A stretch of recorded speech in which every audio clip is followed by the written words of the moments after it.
Gaza में Israel का कब्जा हो गया है। पूरे गाज़ा की बात नहीं कर रहा हूं, पहले तो ये क्लियर कर दूं।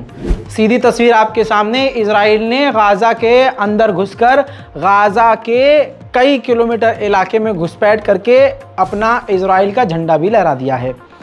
इससे एक बात क्लियर हो गई है कि इजराइल किसी ऑर्गेनाइजेशन को ख़त्म नहीं कर रहा है, उसका मकसद है गाज़ा पर कब्ज़ा करना। इजराइल ने जिस तरह से कब्ज़ा करके अब वहाँ झंडा लहरा दिया है, साफ जाहिर हो गया है कि इजराइल का मकसद कुछ और है। अब ये मोशन ग्राफिक्स देख लीजिए, ये वहाँ का रशियन मीडिया भी ये कह रहा है, ये रशियन मीडिया है, यूक्रेन का मीडिया ये कह रहा है, जो लाल वाला इलाका है ना, लाल वाला इलाका, जो लाल आप एरिया देख रहे हैं, यहाँ पर इजराइल ने पूरा कब्जा कर लिया है। जी हाँ, यहाँ पर जो लाल एरिया है इजराइल ने कब्जा कर लिया है। जो ऑरेंज वाला आपको पार्ट नजर आ रहा है, वो जो ऑरेंज वाला इलाका है, समझ रहे हैं, जो ऑरेंज वाला इलाका है वहां पर जंग चल रही है। वहां पर शुरू से कोने तक बिल्कुल इजराइल की सेना, अमेरिकी सेना घुसी हुई है। और जो नीला वाला पीछा इलाका आप देख रहे हैं, इस पर फिलहाल अभी गाज़ा के लोग मौजूद हैं।